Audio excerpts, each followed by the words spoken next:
have it available on the website next week. It's on the emergency preparedness page on the city website. And you just have to go to the main screen and click on presentations. It'll take you to a list and you can watch whatever you want to watch. Oh, nice. So tonight, first of all, let me welcome everybody here. Thank you for being here. These meetings, these training meetings, I think are important. We put out some good information.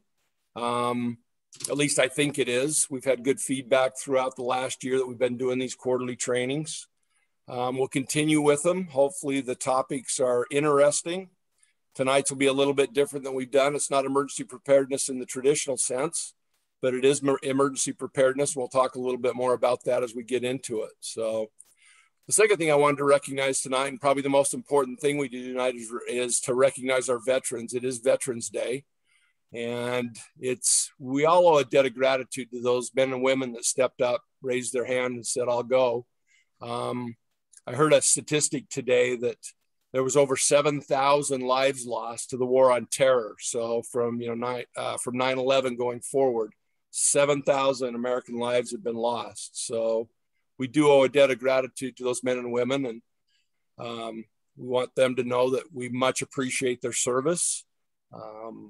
It's not for everyone, but those that stand up and do go are to be commended. And we're not the great nation that we are without them. So thank you, veterans. The next thing I'd like to talk about is I announced last month that we'll have a Citizens Academy starting in February. A little bit about the Citizens Academy.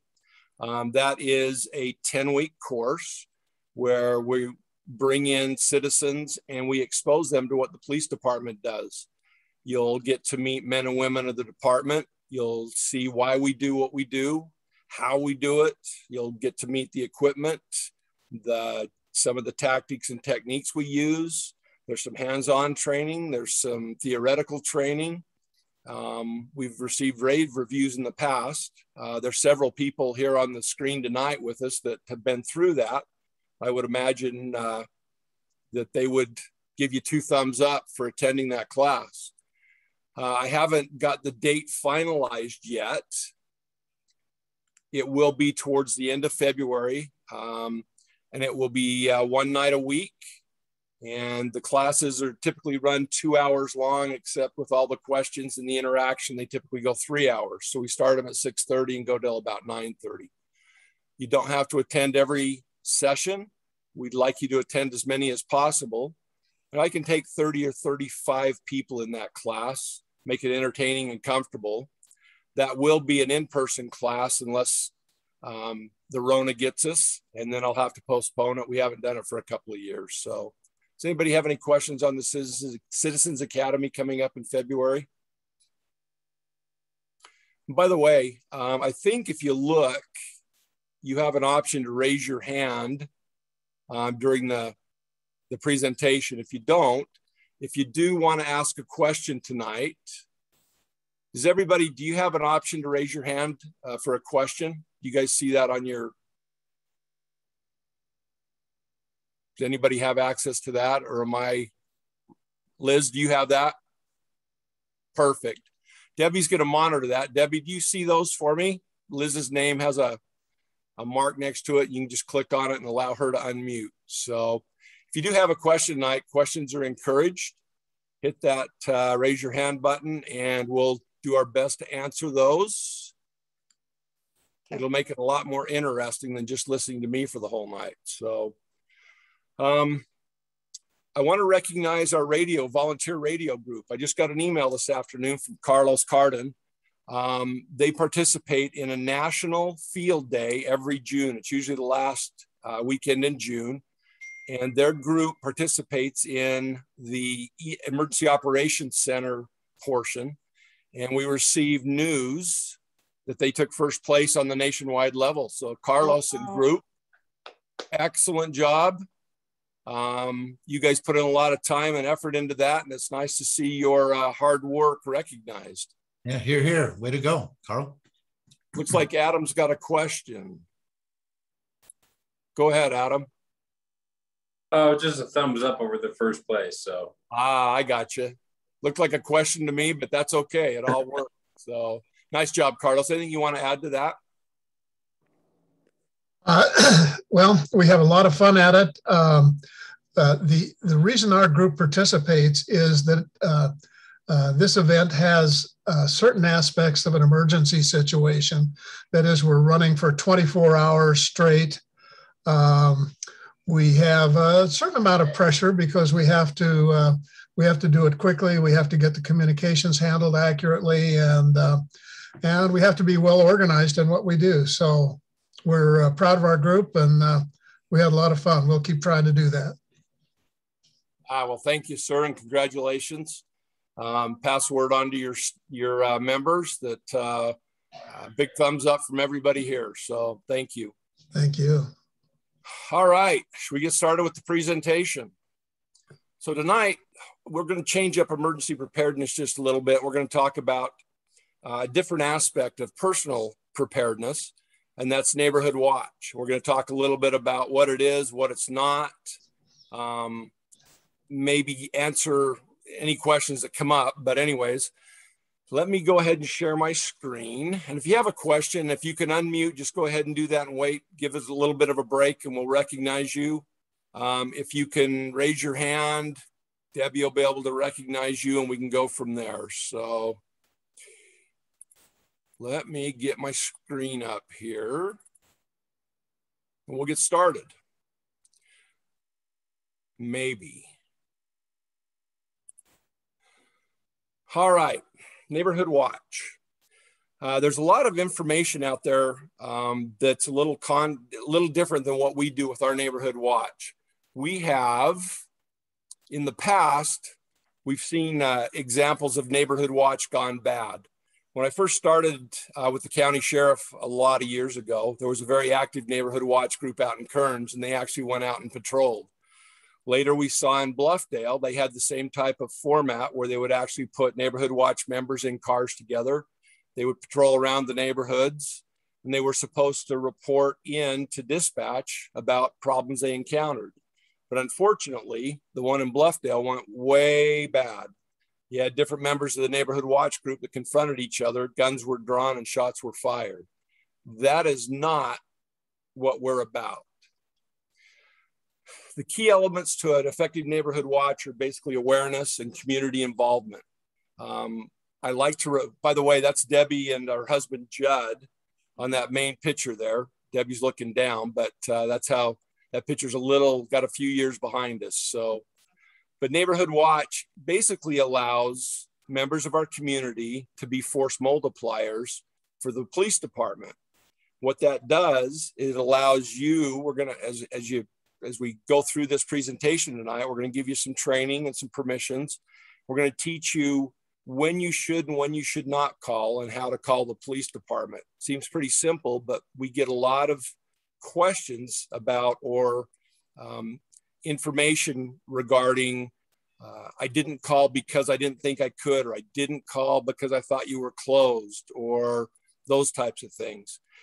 And just for the record, your police department is open 7/24/365. We never close. If you pick up the phone and dial one of the two numbers, you're going to get somebody on the phone and you're going to be able to speak with an officer 365 days a year. Crime prevention. Oh, my computer's on its own now. Crime prevention is a commitment by the community to make a safer neighborhood.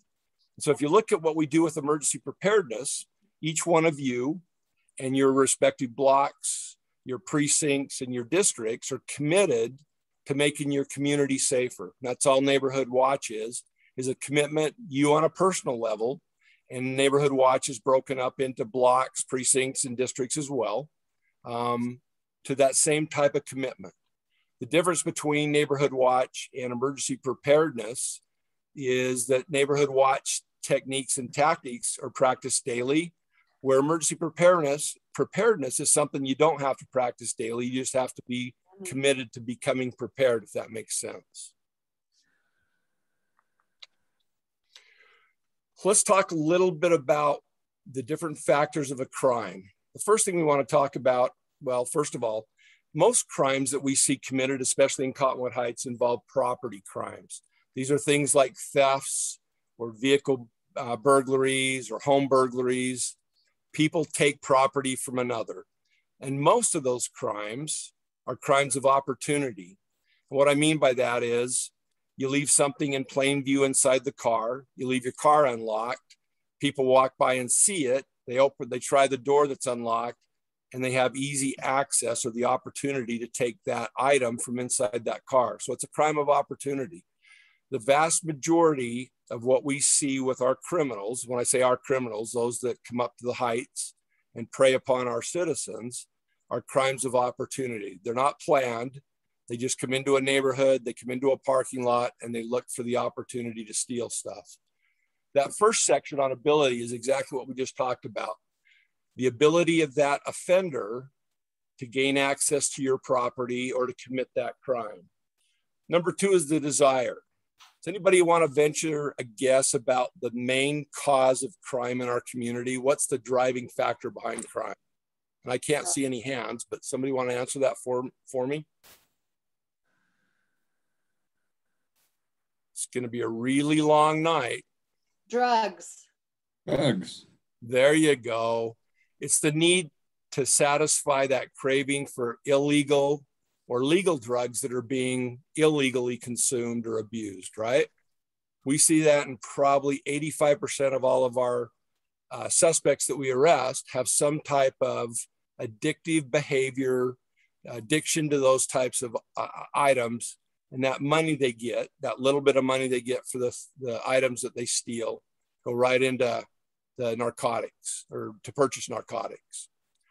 So the thing is the ability. The first thing is the ability. That's the ability of the offender to actually steal something. Number two is the desire or whatever that motivational factor is. And then we talked about the opportunity. Which one of those things can we have a direct impact on? We as a community.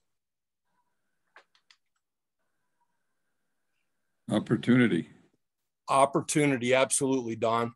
So the other things we can, provide programs that may have an effect on those things and take the desire away from those offenders. But the one thing we can control each and every day is that opportunity to prevent that crime. So, and that's why we talk about crime prevention. A neighborhood watch is nothing more than that. It's as a community taking away that opportunity to commit those crimes. Neighborhood watch signs are something that when we have an active neighborhood watch group, we can post these signs based upon the city's budget. These neighborhood watch warning signs tell anybody coming in that passes through your neighborhood that there's an active neighborhood watch community in the area. And once again, that opportunity may be diminished just simply by the fact that people know that we're paying attention to what's going on in our neighborhood. Let's talk about the basics of our neighborhood watch, what we do, what we are, and what we're not.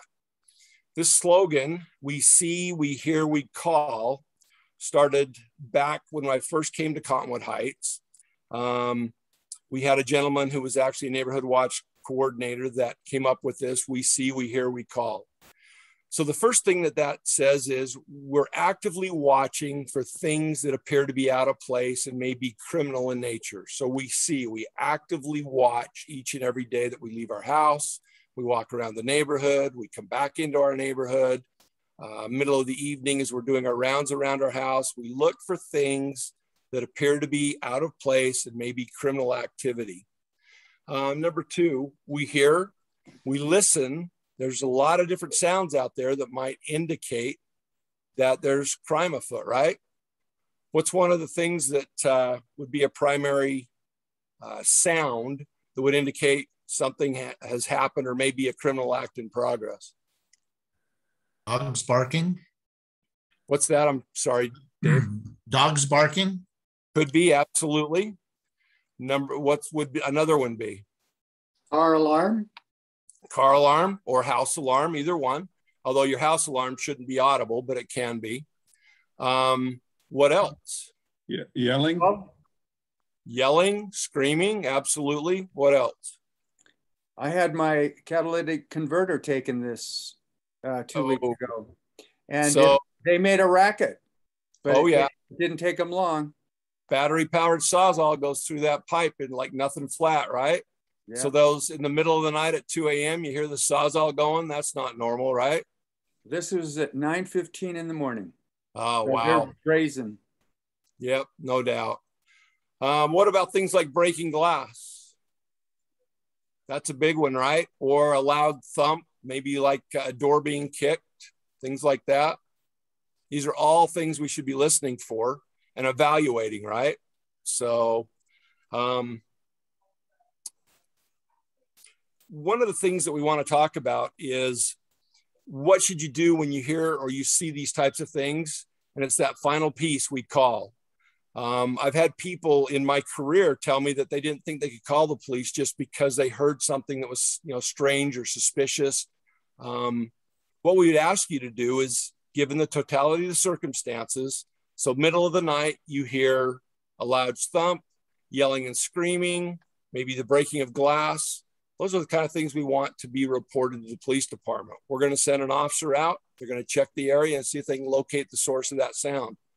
What don't we want you to do when you've seen something, if you've heard something and you're calling or are about to call the police? What don't we want you to do? Confront. There you go. Does anywhere in those three different things that we do say confront, investigate, run outside and yell, I'm going to call the police if you don't leave? No.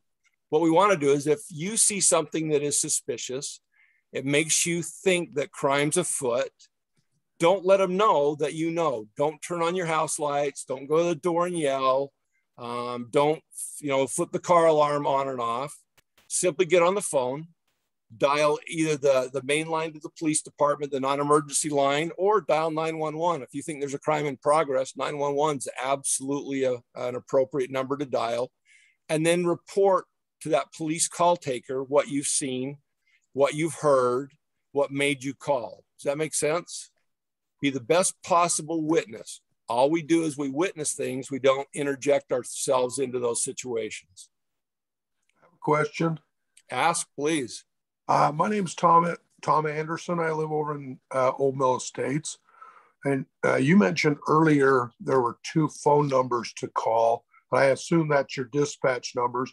Would you prefer us to call those numbers or 911? I mean, do you want the tracking of 911 to show in the county that is that more beneficial? Well, we're going to talk a little bit later, but let's answer those questions now because they're very important. The 2 numbers, well, there's actually 3 numbers for each your police department. The first one's 911, and 911 is used anytime you have somebody's life's in danger. So for example, you have a crash that's occurred. You've seen that crash, airbags are deployed, the car may be on its top. It's a severe crash, call 911. If you have a crime in progress, you witness a robbery or you witness somebody, boots the side door on your neighbor's house, call 911. If you have a fight in progress, call 911. When you're in doubt about something, don't stew over the number, call 911. If you think a crime's happening right there, use the 911 number, and that's the fastest way to get to us. What we don't want you to do is use that 911 to report maybe, a theft of your catalytic converter that happened 2 days ago, or, your credit card was used in Miami. Those are the kind of things that 911 is not appropriate for.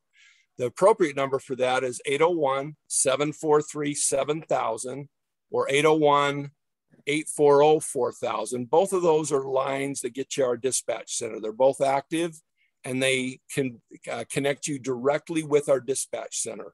And that's the most expeditious way to get you to have a police officer come out and talk to you other than 911. Somebody have a question? Yeah, what was the second number again? It's 801-840-4000. Okay. And then the final number is the administrative number for your police department. That's my office. That's the chief's office. That's the 801-944-7100. That's only staff from 8 to 5 Monday through Friday and not on holidays. So that would be, hey, Paul, how you doing? Can I get a presentation of some type, or those types of calls? That's not the most. Go ahead, sir. Oh, sorry. Did you say 944-7100? Correct. 944-7100. I have one more question too. So are you the police chief in Cottonwood Heights, or is that Russo? That's Robbie. So, and I'm the assistant chief of police. So I'm Robbie's number 2. Okay. It's always better to be number 2 than number 1. Okay. Yeah. There you go. Thank you. No worries. I do have a question real quick. My name's Go ahead. Jackie Hibbard. I'm also in Old Mill Estates. And I have witnessed drug deals take place. I have had my cars broken into, I don't know how many times. And I call those numbers, those dispatch numbers, while it's happening. I'm watching these perpetrators rob or break into my cars.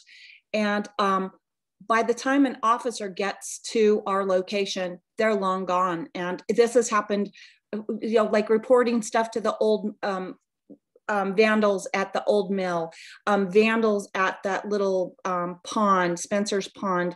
I mean, I've seen drug deals on those trails, and I'm telling you, I'm getting frustrated because I call and the, you know, the many questions, and I'm like, will you please get an officer right away? And I know they're doing their best, but man, I don't know what else to do. Any advice?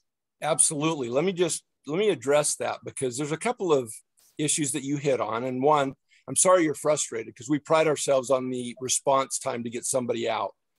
So about a little over 2 years ago, we switched to a different computer, a CAD system, a computer-aided dispatch system. Prior to that, our average response time for a priority 1 call, which is an in-progress call, something like a vehicle burglary in progress. A vandalism in progress would be a priority 2. It's a little different situation, but a vehicle burglary in progress, a fight in progress, you know, those types of things are a priority 1 call. And we typically averaged 4 minutes or less to officer on scene. That was the time you made your phone call to the time the officer arrived. When we got the new computer-aided dispatch system, and we're working on this, trust me, we're very frustrated with the system. Our previous times were calculated from the time that you made the call, your address was verified, and an officer arrived on scene. So that was 4 minutes front to back. Now, there's a query period where you're talking to our dispatch center and they're asking you questions. And then the officers are dispatched at a point in time after that, and then they arrive on scene. We still get there within the 4 minutes of the time the officer is dispatched to the time they arrive on scene. The problem we have now is that query period where the dispatcher is getting that call dispatched. We're frustrated. We're embarrassed by that time. We shouldn't be having to go through that. And that's a long discussion about why that's taking place, but trust me, we are working on that. And I apologize for that. That's not something that we are proud of, but that's something right now that's out of our control. But from the time you get our officers are dispatched on the call, they're there in under 4 minutes. So does that answer your question, Jackie? Continue to call, don't not call, please. Oh no, I'm going to keep calling because I'm sick and tired of those little thugs breaking into my cars. I'm sick of it. Oh, I absolutely understand. Yeah. You know, it's kind of interesting. I tell this to people all the time. Where do you go shopping? Do you go to the stores that have the good stuff, or you go to the stores that have the bad stuff, the crappy stuff? Well, you go, if you have your druthers, you go to the stores that has the good stuff. And unfortunately, we're like that store in Cottonwood Heights. We're affluent, upscale neighborhoods, and we have good stuff. And that's why these people come up. We actively pursue, watch, investigate, patrol for those types of activities, but we can't be everywhere. That's why neighborhood watch, the techniques and tactics that we're talking about tonight are so important. You become a force multiplier. So, and we do catch these people from time to time. You know, the average rate on a property crime across the country to solve it is less than 12%. And I think we're around 18% on our property crimes. So we're doing better than average, but they're hard to solve. So any other questions about that? About we see, we hear, we call?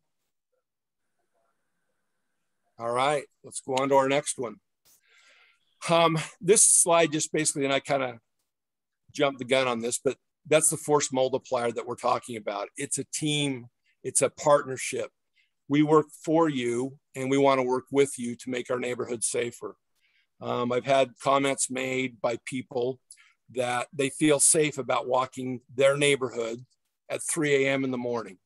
And the follow-up to that was, why do we need police if I can walk up my neighborhood at 3 a.m.? Well, I'm going to tell you, it's because of the teamwork between our officers and you, our community. We make it a safer neighborhood. We know that for sure. So keep it up.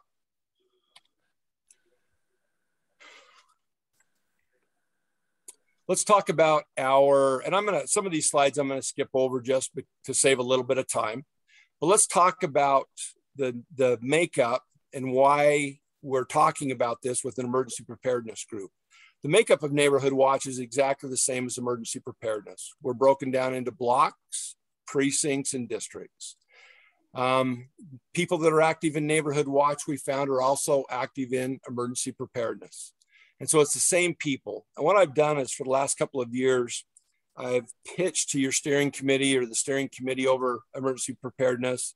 I've pitched to some of the different influential leaders around our city that Neighborhood Watch should be part of emergency preparedness. It is a natural outtake from emergency preparedness. Neighborhood Watch is something you can practice every day.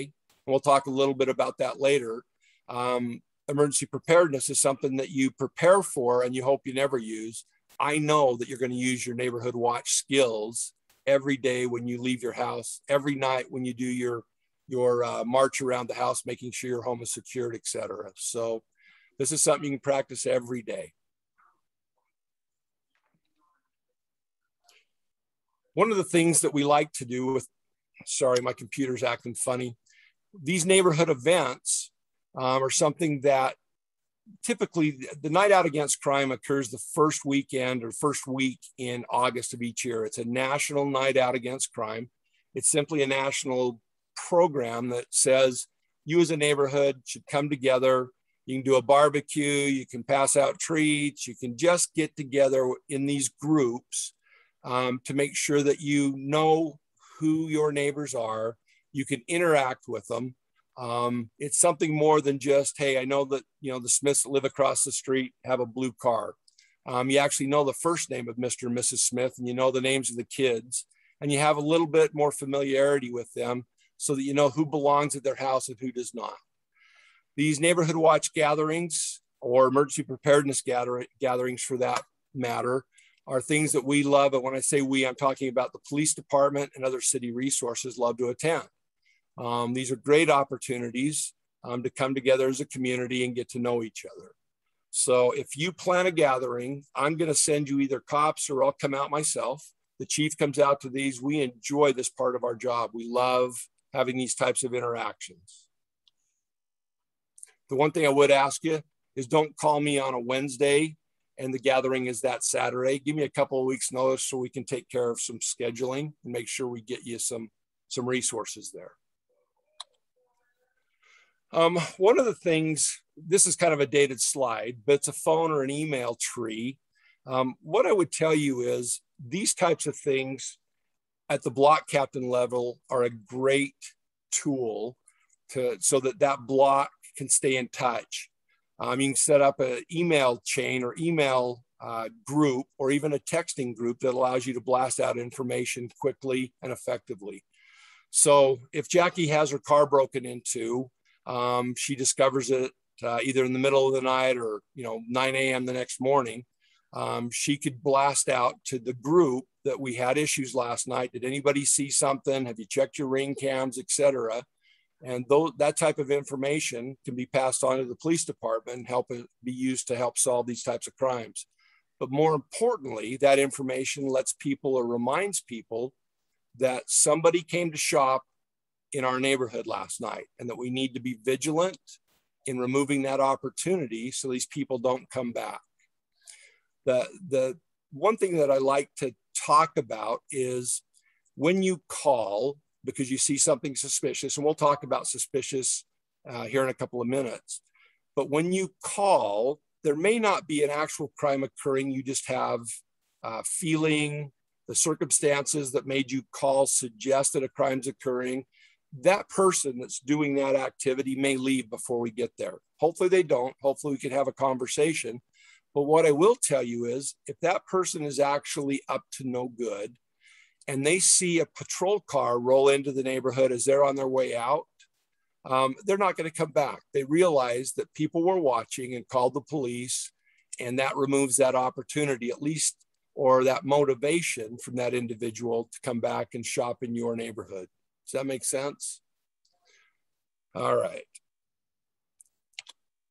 Hey, Paul, I have a question. Go ahead.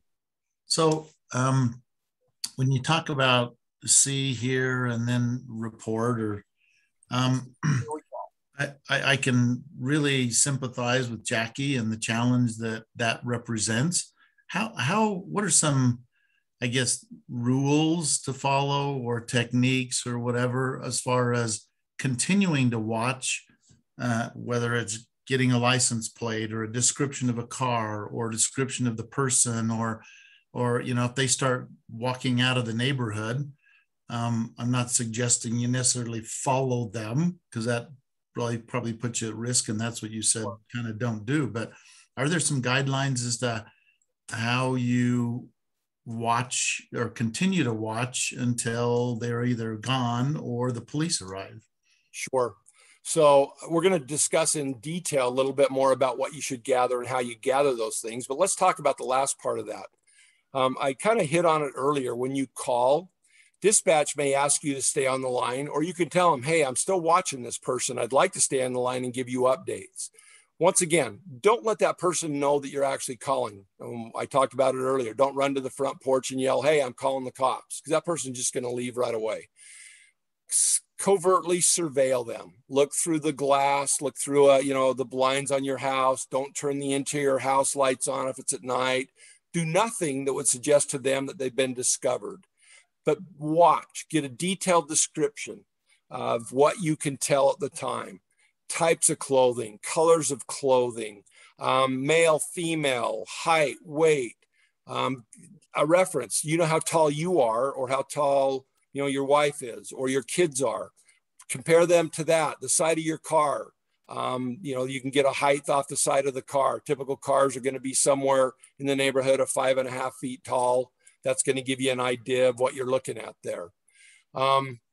If they do leave, get a direction of travel. Were there anybody else, or did it sound like anybody else was with them? Did it look like there was a car? Did you hear a car drive up and then all of a sudden they're in your front yard or your side yard? If you do see a car, make, model, color, especially at night, it's hard to tell colors, but you can get dark or light. Was there anything unusual about the car? Were there lights out? Were there lights on?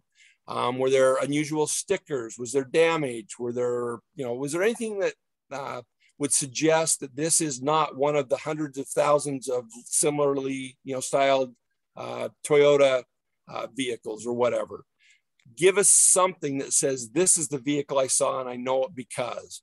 The best thing you can do is get us a license plate, because then I have what I need to research who's supposed to have that car. We can do follow-up just based on that license plate. So, but whatever you get, grab it. If you can take a picture, take a picture.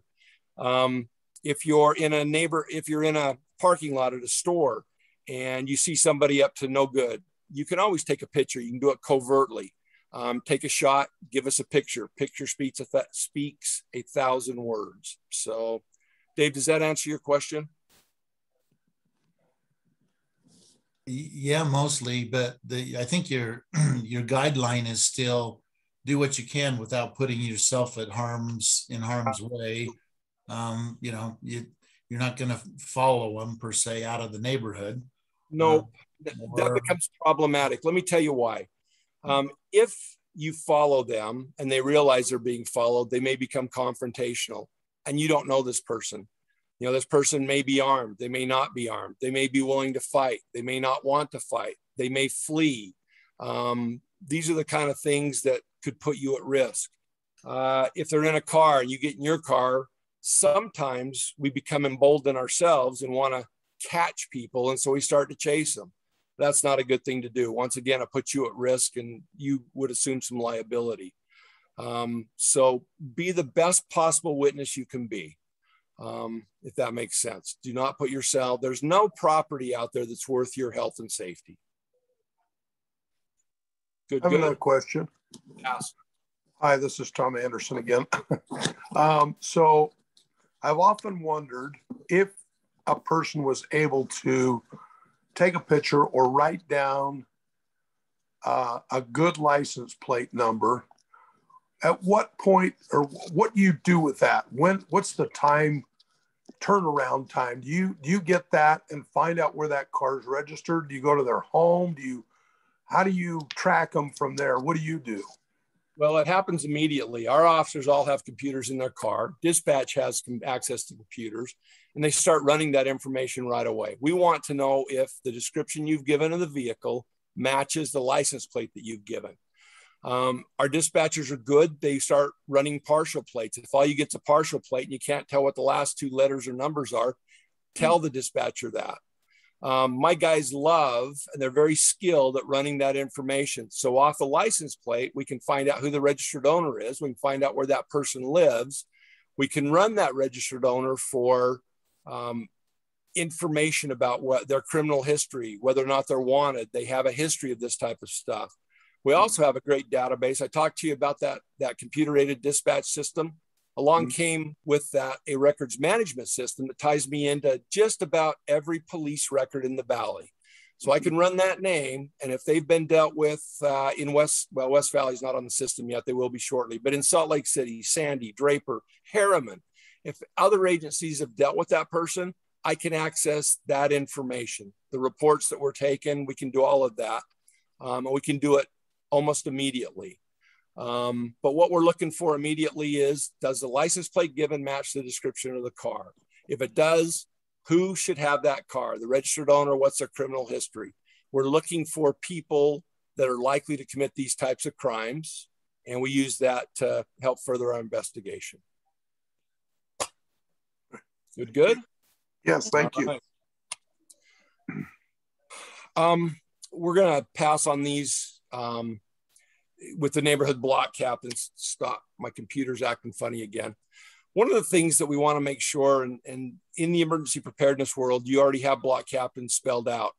The additional workload for neighborhood watch block captains versus emergency preparedness block captains is almost nil. It's just remaining engaged, passing on information, and it can be neighborhood watch information, or it can be emergency preparedness information. It's the same type of stuff to the same type of people. So block captains just have to be willing to meet their neighbors and know who their neighbors are, and willing to disseminate information.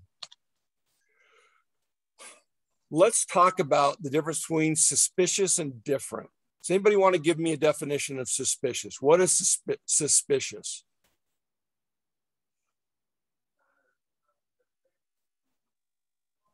Anybody at all? Suspicious is something out of the ordinary. Can be, but if you have a bobcat in your neighborhood, is that suspicious or out of the ordinary? In my neighborhood, it's not out of the ordinary. Exactly. We're seeing them more and more. So let me I'll throw this in. Liz, thank you. You're right. It is out of the ordinary, but it's also criminally related, right? We think that suspicious behavior is criminally related, that there's something that would suggest in that suspicious descriptor that it's criminal in nature. Different would be just that, different. Something that we haven't seen before. Maybe a car rolls through the neighborhood that just simply we don't recognize, but it drives through once and doesn't come back. That's different. The same different vehicle that rolls through slowly with its lights out after rolling through initially with its lights on, that's suspicious and should be reported. Does that make sense? Suspicious is about suspecting criminal activity. Different is just something that you don't recognize. One of the critical parts, we've already touched on it, is how do you communicate that to dispatch? We get reports all the time that there's somebody in my neighborhood that doesn't belong. Well, what does that mean? If I walk through your neighborhood, and I live in West Jordan, but I'm walking down a public street in Cottonwood Heights, is that criminal in nature? Anybody want to venture a guess? It's not, right? Because it's a public street. I can walk on any street. But what if I change it up just a little bit? I now start looking, I walk up driveways and start looking into cars. Or I walk up to the front door and I knock on the front door. And when I don't get an answer at the front door, I go around to the side door. Those are suspicious activities, and that may suggest that there's criminal intent or they're looking to commit some type of crime. Does that make sense? So walking on a street is not suspicious. It may be different, but visually checking cars in driveways or knocking on doors and then going around the side of a house, that's suspicious. That type of behavior should be reported. Same thing with the car that rolls through with its lights on, comes back later, lights off, rolling slowly through. That's suspicious and ought to be reported. Does that make sense? Well, I had, Paul, I don't know if this is a good example because I'll tell you what the result was, but we had a car pull up like in front, not in front of our house, but across the street from our house. 3 boys got out, locked the car. It was late in the evening. Well, it was dark, and got out and parked and then went up and around the corner. And, we go, well, that's kind of unusual. Why would they do that? Well, as it turned out, they were inviting a girl in the neighborhood to a dance, but it kind of pricked our senses saying, these guys, are they out to go up around the corner and hit on some cars and then run back and then drive away? So we called on it and we caught him. The police caught him inviting a girl to a dance. But anyway, that's what we considered suspicious. But Dave, that is because the same type of behaviors could also be vehicle burglars or house burglars, right? So what I would tell you is, let me give you a true story. So we had a burglary that occurred up off Danish Road. This has been a couple of years ago, and a family went on vacation. They left, they came back 7 or 8 days later to a house that had been emptied, truly emptied. They'd taken big screen TVs. They'd gone through the drawers. They'd taken food out of the house. There was a bunch of property that was actually taken out of that house, including some furniture. It was kind of strange. We were a little curious. Well, we're very curious about how this could have happened, and nobody reported it. One of the techniques that police officers use is we canvass the neighborhood. We'll start knocking on doors and we'll ask, did you see something at, the Smith's house across the street? And I had this lady that was, she was in her early 70s. And she said, well, you know what? A couple of days after the Smiths left, I saw a moving van pull up and back up to the garage door. And that moving van came and went over the next 3 days, numerous times in the middle of the night and in the day. I thought it was strange because I knew they were on vacation, but I didn't want to bother anybody. And what it was is these burglars had a stolen U-Haul that they pulled up to the house, and they basically emptied the house of the valuables. So that's kind of an unusual situation. But Dave, to answer you, it could have been something as simple as they had some construction people in the home and they were allowed to be there. If that lady would have called us when she saw that strange van parked outside, especially the time in the middle of the night, we'd have followed up on that and determined whether they were up to nefarious acts or just asking a girl out for the neighbor or for the dance at the high school, right? So I guess what I would tell you is, if it's suspicious to you, don't hesitate to call. My officers will never chastise you. They will never tell you you were stupid. They will never tell you you shouldn't have called. We'd much rather you call and we find it's nothing than we come home to a emptied house. Good. All right, let's talk. We've got picture on the upper left. We have a gentleman who's trying a door handle and carrying a briefcase on a public street with people walking by. Suspicious or not? No. How about the guy in the bushes with the binoculars and the camo clothing? Yeah. Suspicious or not? No. A true story. We had a call down in Mill Creek one day about a guy hiding in the bushes in a full ghillie suit. We checked it out. It was a homeowner that was just He liked to lay in his bushes in his ghillie suit and watch people walk by. He got his kicks off of doing that. Is it illegal? No. Is it suspicious? Absolutely. Should we check out stuff like that? Definitely. We've got, just because we have a gentleman at the bottom of the list there that's African-American, that man is, as far as population wise in Cottonwood Heights, we have a small population of African-Americans or minorities, period. But that is not suspicious. We shouldn't be calling because we see somebody that's different or looks different than us. Heck, I look different than most people. I'm bald and old and fat. Doesn't make me suspicious. It just makes me different, right? So when you're going to call, make sure that it's not about somebody who looks different.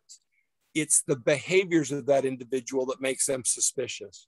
And we've talked about that. So it's not just because they're walking down the street, it's because of the behaviors exhibited by anybody. It doesn't matter race, religion, any of those types of factors. It's about the activities, not about the person. Does that make sense?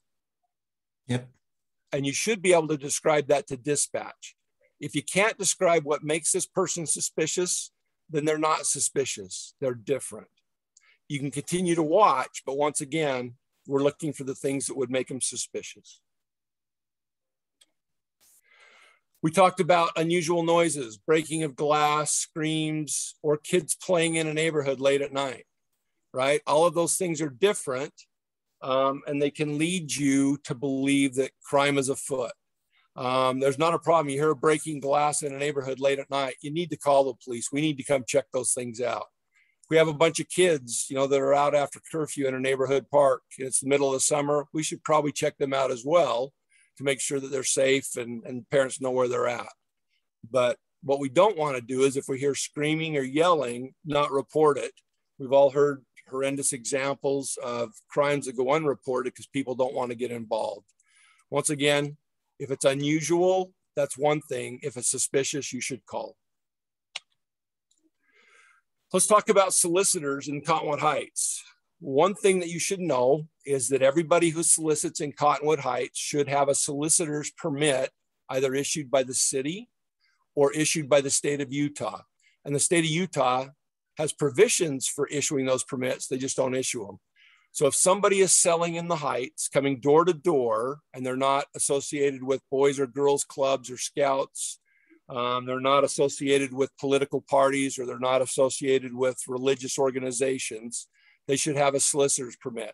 So if they're coming to sell you solar or cleaning products or magazines, that type of stuff, they should have a solicitor's permit. And the reason for that is, one, we have a law that says they have to, but two, that helps us know who's in our neighborhoods. We get reports every year of solicitors, people selling stuff that become aggressive. They try and get their, force their way into your house to use the bathroom or a phone or to sell you something. And some of these people are up to no good. Others just want to sell you something because they're making a commission. Either way, you can always ask to see that solicitor's permit. And if they don't have it, refuse them. Well, first of all, never allow them entry into your home. Don't allow a solicitor to come into your house for any reason. Not good practice.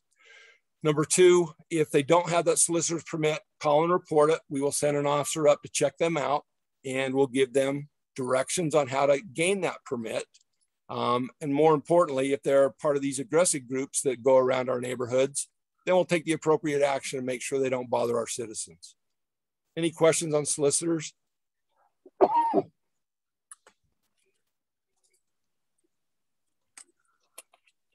All right. Free candy. It's a early 80s or late 70s van. Is this suspicious? Yes. Why? Because you don't give candy away for free, and you don't, not in a van. That's real suspicious. This is classic, right? This is your typical creeper that's up to snatching kids, right? Yeah. So let's talk a little bit. What, if you're going to report this vehicle and it's suspicious, you're going to report it to dispatch. What are you going to tell them? What are the highlights here that would help an officer find this vehicle? And I'm going to take the first one. Free candy is an obvious giveaway, but let's identify some other things on this vehicle you could report. Red. Yep. Great. Can anybody tell the make on this van? Well, it's not a VW bug van, right? It's a Ford van with black wheels, and it's maroon. Yeah. Looks like a hubcap's missing on the front. Yep. It has a black top. Is it a panel van or a window van? It's a cargo van. Panel van. Cargo. And Thomas, you hit it on the head. The roof is a different color, right? Yeah. It's kind of funny when you start looking as a cop for suspicious vehicles and you start looking for maroon vans, you're going to find them everywhere. But maroon vans with a black top or different colored, roof, that's definitely an identifying mark that'll help us identify or find this vehicle. So good calls, guys. Suspicious persons. Once again, we're going to talk about what makes this person suspicious. Let's talk about the picture on the right. What do we have going on there? Somebody help me out. Somebody grabbing a girl. Grabbing a girl. Do they have a right to grab that girl? Pardon? Do they have a right to grab that girl? It's questionable. The answer is maybe. Maybe. This could be a dad and a daughter where the daughter's, got a problem trying to get away from dad. If it is dad and daughter, is it illegal? No. No. But do we know that from just simply looking at the picture? We don't, do we? So would we report this? Yes. Absolutely. This is one you'd call 911. This is a potential child abduction, right? So what do we want to do on this in this case where we've got a potential child abduction? What information do we want to make note of? What he's wearing, the color of the vehicle, what she's wearing. Yep.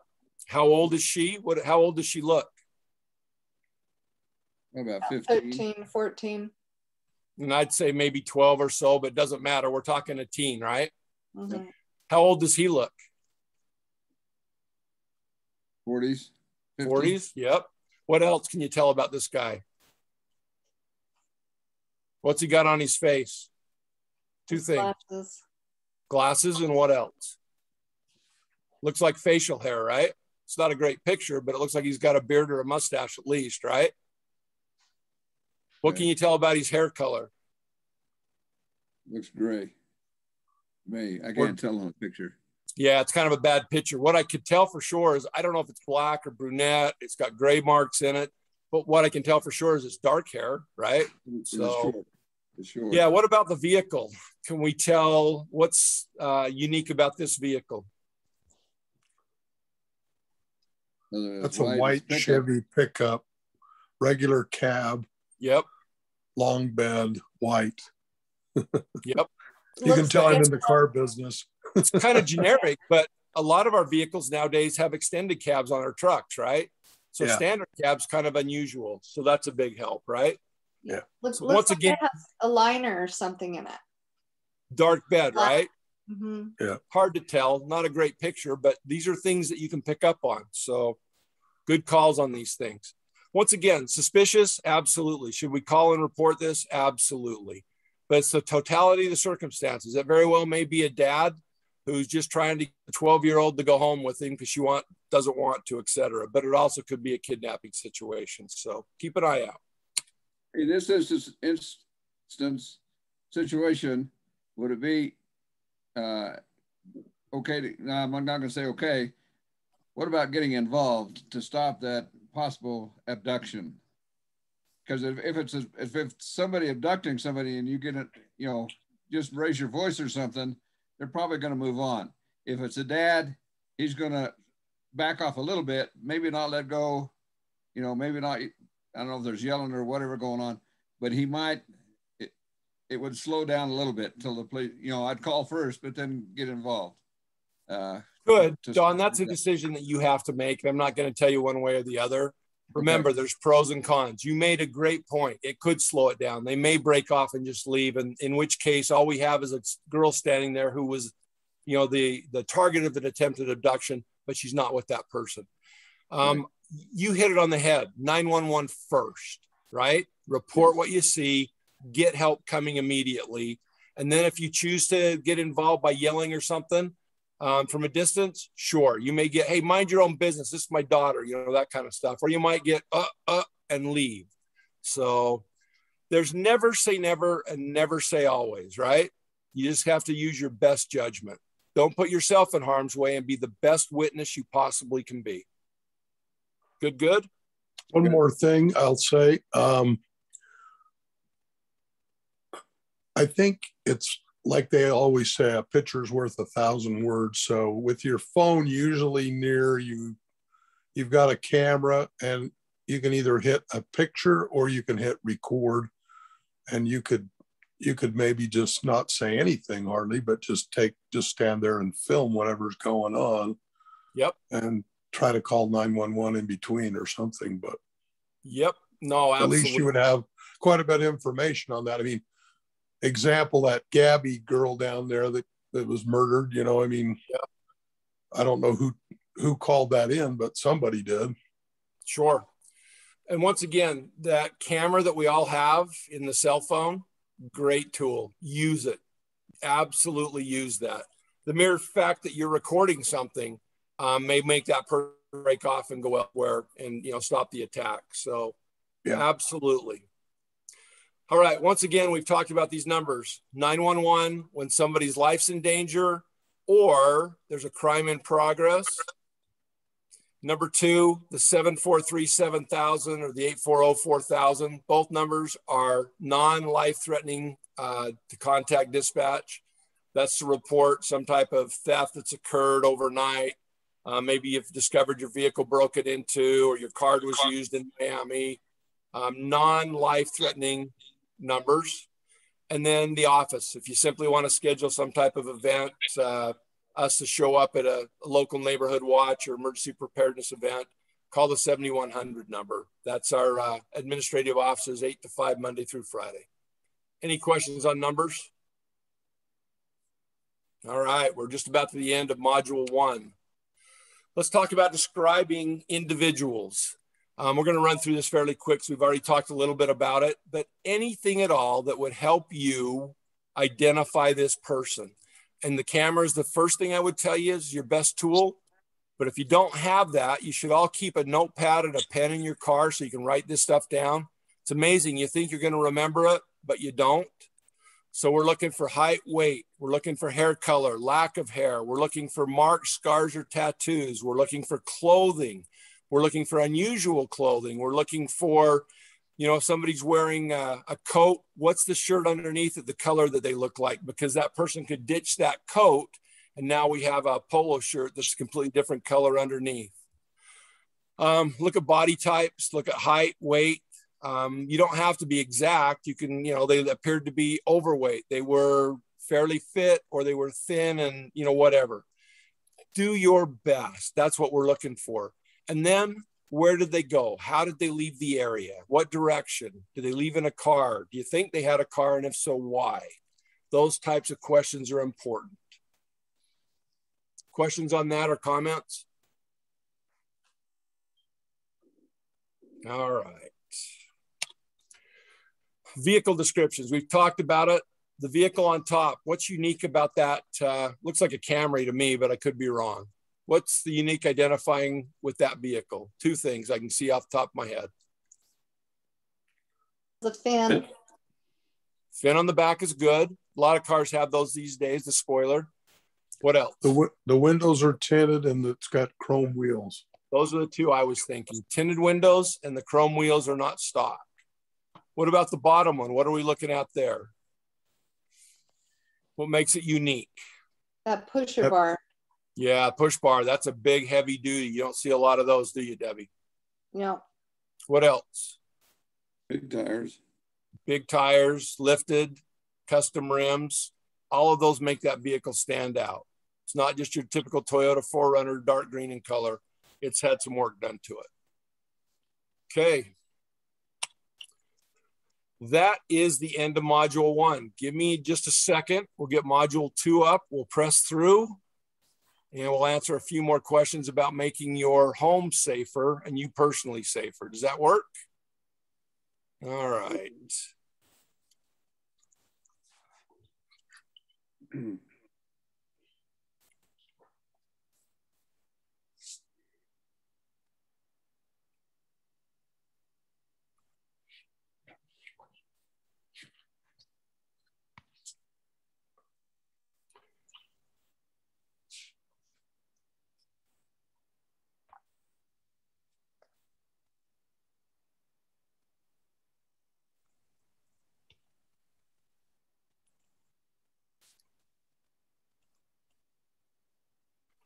All right, let's talk a little bit about personal preparedness and making your home a little safer. How to secure your home. What do you guys see on the outside of that house that I really like? Lights. Lights. The more lights, the better. What is it they say when you turn the lights on, cockroaches run for cover? So do criminals. We're going to remove the opportunity. So I like a lot of light. But let's talk about your house in general. There's 12 different steps. We're going to blast through these because some of them are pretty basic, but we need to talk about them. Exterior doors. They should be solid core, steel wrapped. Your door jambs should have at least a 1-inch throw capable. They should be reinforced door jambs. You should have deadbolts on those doors. The easiest thing to do is a door with a deadbolt that doesn't have a reinforced jamb. All it does is have a pine wood jamb. The easiest thing in the world is to force that. You can probably shoulder that door open. So make sure that that door jamb is reinforced. If nothing else, run 3-inch grabber screws through the strike plate on that door. But there's lots of ways to increase the durableness of that door, of the locking portion of that door, the frame itself. Window locks. You should always make sure that your windows are locked anytime you leave. And I would make sure that if you don't have any window that's on the main floor at night, should always be closed and locked. Visible house numbers. Why is this important? Response time is decreased because the police can see where they're going. It's exactly it, Don. That needs to be big and prominent. Don't make them too eloquent, or it's tough to read the thin little cursive looking numbers that blend in with the side of the house. Make sure they are in stark contrast to the rest of the house. If nothing else, have somebody paint your house numbers on the curb in front and have them do it in reflective paint. It's worth the 20 or 25 bucks to do that every year, because when you're rolling in hot as a patrol officer, you want to be able to see those numbers quickly and identify the house, especially from a distance. Adequate street lighting. I can't emphasize enough about lighting and the value of lighting around the house. Leave your porch light on all night. How many of you have rear porch lights that you leave on? Anybody? Your rear light is just as important as your front light, because more than likely that person who wants to be, wants to secret themselves in an area to either force a window or force a door or break a window, doesn't want to be seen. Once again, that light will help you protect. Motion detectors on the sides of the homes with lighting are a great tool. So make sure the more light, the better. Trees and shrubs, make sure that you trim those back away from the house so that those windows can be seen, that if somebody's trying to, get into a basement window, that it's easy for them to be seen jumping down into that window well. So trim back your trees and your shrubs so that people can see those access points. And if somebody's trying to get into the house, they're easily seen. Neighborhood window stickers, either neighborhood watch stickers, but more importantly, if you don't have an alarm system, find somebody who does and get them to give you some alarm system stickers or signs. You'd be surprised at how many people, when they drive up to a house, see that alarm system. If they're looking to break in, they'll just keep on going because they think there's an alarm on the house. Your front door viewers, the little window viewers that we used to all have in the front doors, they're kind of being replaced now by, ring cams and that type of stuff, but they're still important. Make sure that you have two, one for you and one for the kids, so that you both can access and see outside of that front door. We should never answer that front door unless you know what's on the other side. Don't just fling the door open and answer. Look out front, either through the ring view camera, through the viewer ports, or through the window. Somebody have a comment on that? The next one's a big one. Number 9's a pet peeve of mine. Your garage door should be closed at all times, even if the house is occupied. You can't believe how many $4,000 bikes we have stolen while the family's inside eating dinner. Somebody sees the bike in the garage, They get dropped off up the street. They walk up, grab the bike, and ride it away. Secure that garage door at all times. And then make sure at night, before you go to bed, you make sure that garage door is closed. You'd be surprised how many people leave those open in the middle of the night.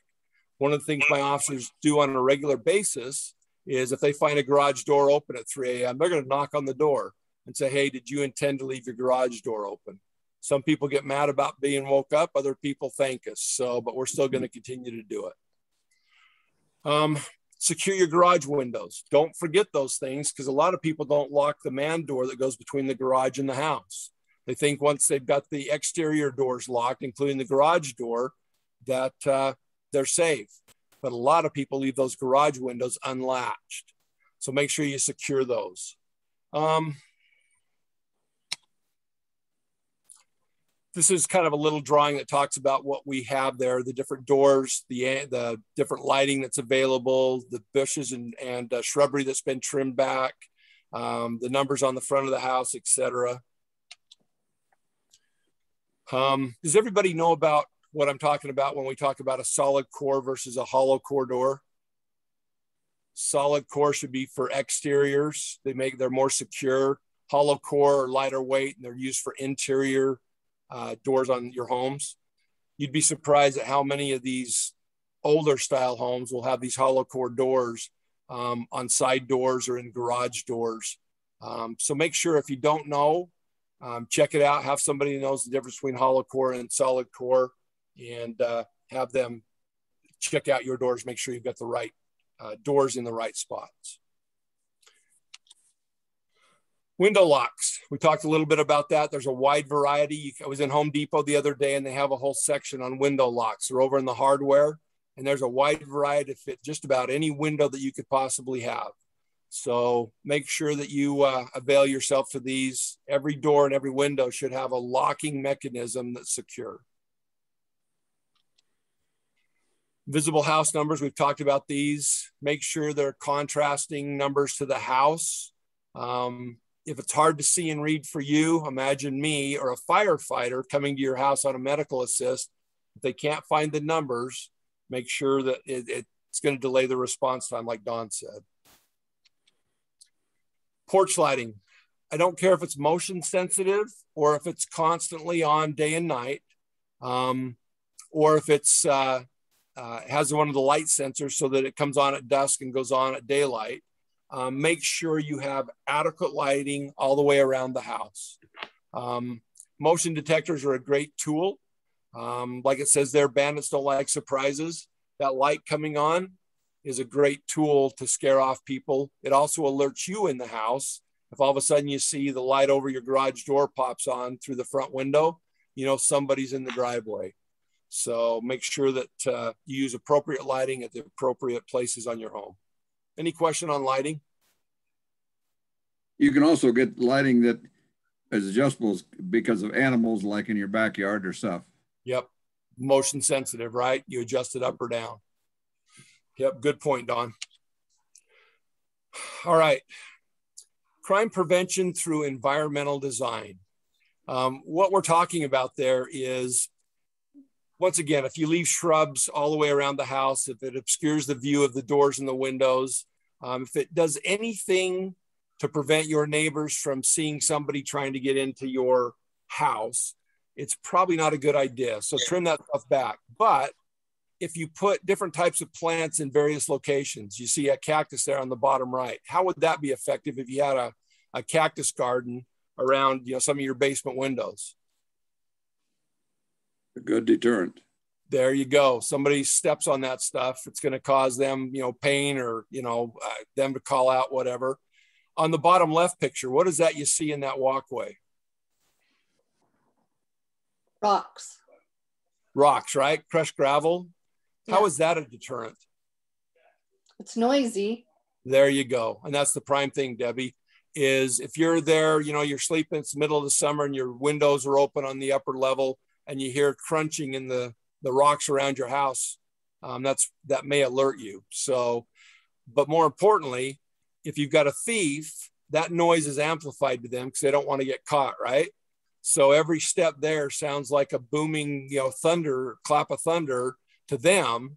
It may dissuade them or remove some of that motivation, right? Because we talked about motivation earlier to commit that crime. We're trying to take the opportunity. We're trying to make yourself a less likely to be a target of crime is what we're looking for. Let's talk about code enforcement. Jackie, you talked about the old mill and the graffiti up there, right? Why is it important to have graffiti removed in a timely manner? Because they keep coming back, There you go. Yeah. Graffiti invites more, right? So if you see a little bit, the next day you see a little bit more and a little bit more and a little bit more. That's why we have, statutes within the city that say the homeowner is responsible to remove that graffiti.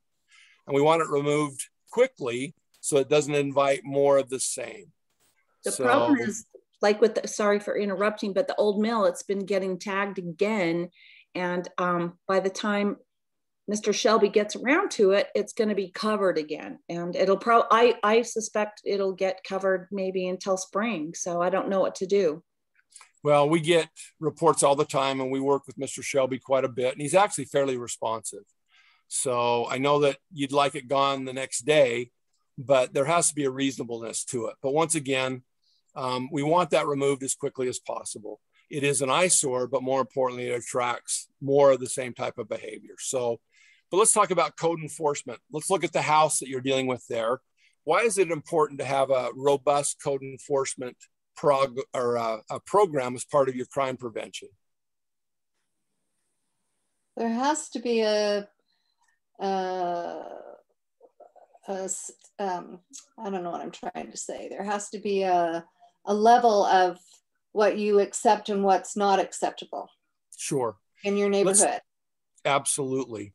Let's talk about has anybody ever heard of the term broken windows philosophy or broken windows theory? It was started back in New York City back in the late 70s, early 80s.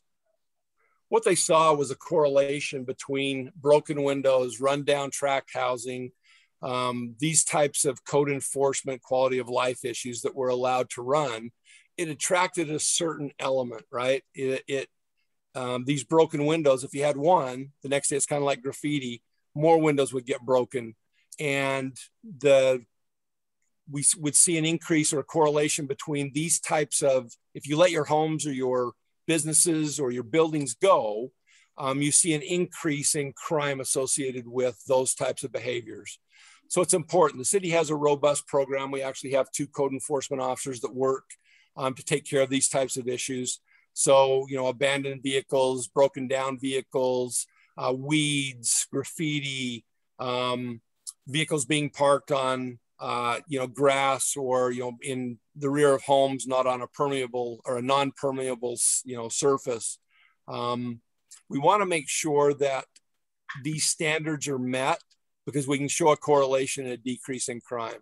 So code enforcement is a tool that we use, and we use it all the time. Do we go out looking for this type of stuff? Not typically. We've got plenty of calls from citizens reporting this type of behavior, and that's what we act on. Looks like that's an abandoned house because of the marking next to the door on the wall. Could be, right? So, that would, for the police, that would probably be a place where they frequently go by and inspect. Like to monitor, right? And why is that, Don? What abandoned homes, what do they attract? Transients. Drug kids, kids hanging out, issues that cause problems for the neighborhood. But once again, if we go back to, we talked about, drug usage in these types of places. We're kind of lucky in Cottonwood Heights. We don't see a lot of this. But if you let it start to happen, it's hard to get control of it. So that's why a robust program is an important part of what we do. So any questions about code enforcement? You can actually call the city's the PD's administrative office and ask to speak with a code enforcement officer if you have an issue that you would like to run by them and see if it's a code enforcement problem. You can actually also call dispatch because we get parking problems all the time where you'll have an abandoned vehicle on a roadway. and you can call the police department and we'll come out and check on those. It may be a stolen car that's been dumped. It may be a vehicle that's been broken down, or it could just be your neighbor parking it on the road contrary to city statute. So while we're talking about that, remember that we're coming into snow season and you're not allowed to park on the roadway during an active snowstorm. So if snow is expected or if it's actively snowing, you can't park on the roadway. And that's to facilitate snow removal. So, all right, let's talk about mailboxes. How many of you have the old-fashioned mailbox like you see there top center, where it's a non-locking standard mailbox? Probably a good portion of us, right? Does everybody see that red flag on the side? What does that red flag mean? There's mail in there to be picked up. Kind of, Don. There's mail in there to be stolen. Well, right? I agree with that. Yeah. What that tells a criminal is there's something important in there. Do you put junk mail in there and put up the red flag? You don't, right? You put in the water bill payment or the kid's grandkid's birthday card with $20 in cash in it, or the check, right? That flag says there's something important. You should come steal that mail. Never use the red flag, folks. If you do have mail that needs to go out, don't use your standard mailbox. Find yourself either one of the lockable mailboxes. If you're lucky enough to live in a neighborhood that has those, use that, or take it to the post office, put it in a secure mail drop box or inside the post office. You'd be surprised at how many people use that red flag. Excuse me. All right. The other thing I would tell you about your mail, let's talk about porch pirates a little bit. One of the things I would tell you to do is if you're expecting packages from Amazon or from the Postal Service, sign up for tracking of those packages so that you know when they're expected and try and be home. We have so many problems with porch pirates all across the valley. That big Amazon box on the front porch is just inviting problems. So do whatever you can. And if you can't be there to accept it, send it to your place of business or ask a neighbor to watch for it, etc. But let's do what we can to cut down on those types of mail and porch thefts. Alarm systems. I'm going to be careful what I say here. Alarm systems can be good and alarm systems can be bad. I don't have a feeling one way or the other about whether you should have an alarm system or not. You choose what's best for you. Let me tell you a little bit about how alarms work in the valley. You sign up for an alarm. The alarm company does the install of the equipment. They install it on your exterior doors and windows, and they're supposed to maintain those alarms or that equipment for you. They also put motion detectors in a lot of homes so that if you have somebody that comes through a window that didn't have equipment on it, or a door on an interior door that didn't have equipment on it, that motion detector can actually be triggered and alert your alarm company that there's something going on at the house. Realize that when that alarm is tripped at your residence, it doesn't come to the police department, and by statute, it can't come to us. It has to go to a monitoring company, either the alarm company itself or a contracted monitoring company. So the alarm goes off. Whoever is monitoring the panel for the alarm monitoring company sees that alarm going off, and then they have to make a decision. What do I do? Do I interrupt my cup of coffee? Do I interrupt my Netflix? Do I interrupt my TikTok? Or they're actually on the ball and they dial the homeowner's or the responsible person's number and they try and get a hold of that person. And they may or may not get an immediate response from that person. In the meantime, if it's a valid alarm, that person has access to your house and they're doing what they do after they've broken in. If the alarm monitoring company is able to get a hold of the responsible person, you can tell the alarm company, no, we just left the house. It's going to be a false alarm. No, my kids are due home from school. Don't send anybody. Don't call the cops. Or they can say, you can tell them nobody should be there. And then the monitoring company can contact the police department. What's the big downfall in all of that? Time, the delay. A house burglary, 4 to 5 minutes. They're in and out. Dispatching on those types of calls from the monitoring company can take 12, 15, 20 minutes. But The deterrence factor is huge. We know that. Once again, you're removing that motivation from somebody who sees that your home is actively monitored by an alarm company. So I guess what I'm saying here is it's up to you. Decide what you want to do. What's best for your circumstances specifically. Questions about alarms? You know, go ahead. Go ahead, Debbie. I've always thought that screens in your windows was another layer of protection. Sure. So yep. Wash the windows and wash the screens and put them back in, and then you have another layer. There you go. Don, did you have a comment?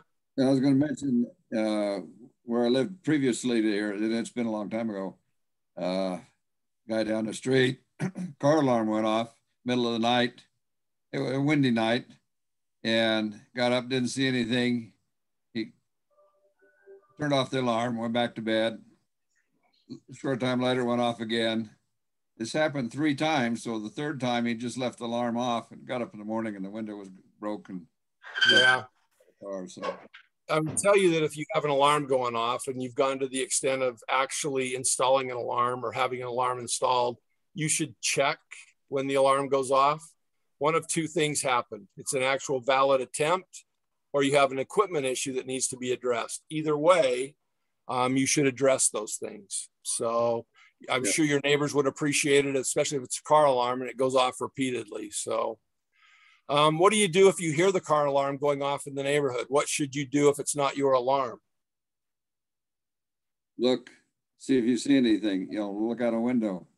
Yeah. The other thing I would tell you, if there's an alarm going off, you may want to call us right away.